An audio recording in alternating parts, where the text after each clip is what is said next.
Hi everybody, this is Bumpkin and Chief again with you. Today we want to talk about buying a used car. Uh, there's some things that you need to know before you even begin to look at cars. You need to find out what kind of car do you want. What are you looking for? There's always compromises to be made. In other words, you can't have everything. Even if you've got all the money, you can't find everything in one car. So you want to look at what kind of finances you have and match that to what you're looking for in a car. Do you want economy? Do you want size? Do you want utility? Do you want comfort? Do you want features? Reliability? What are you looking for? And then once you determine on a particular make and model of car that has those features that you want, a good idea is to go online, a place like autotrader.com, and run that through their search feature and find out what those kind of cars are going for across the country and your area specifically that you'll be shopping in to get an idea of a price. And then you want to, once you determine that, you want to look at your financing, how you're going to finance the car. Is it going to be cash? Is it going to be some sort of a loan? If you have cash, I'll tell you a good way to do it is to deposit that money in a savings account, or if possible a CD in your local credit union, and then borrow that same amount of money. Generally they will give you a loan at about 1% above the rate that you're being paid. That way you'll be able to keep your money on deposit and only pay a loan of 1%, which is a pretty good way to finance, I've found, and I've done that whenever possible.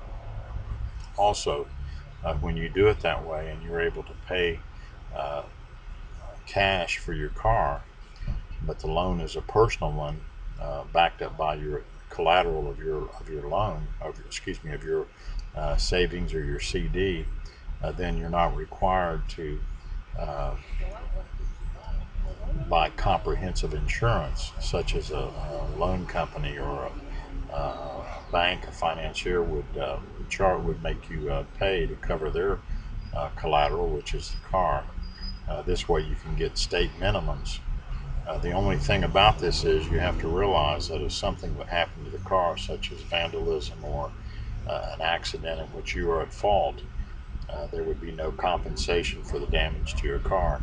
But if you're purchasing a car that is of on the lower end, say $3,000, $4,000, $5,000, in the long run, say given over 2 or 3 years, you can really save yourself some money that way. And I found generally the risk is low and damages are incidental. Okay, so once you've done those things, now it's time to go out and look for the cars. Buying a car from a lot rather than from a private individual, there's some good things and bad things both ways.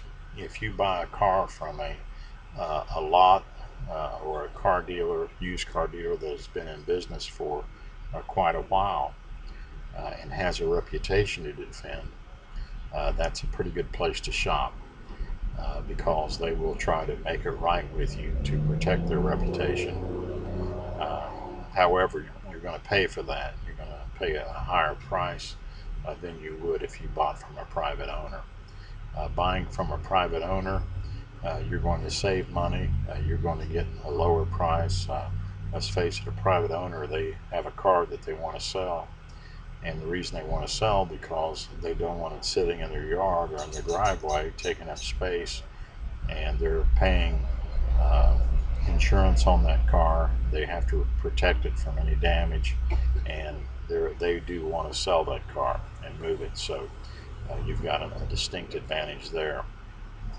On the other side, you don't have any warranty to speak of, and and you're pretty much on your own in evaluating the car. But that's where the bargains are from the private owner.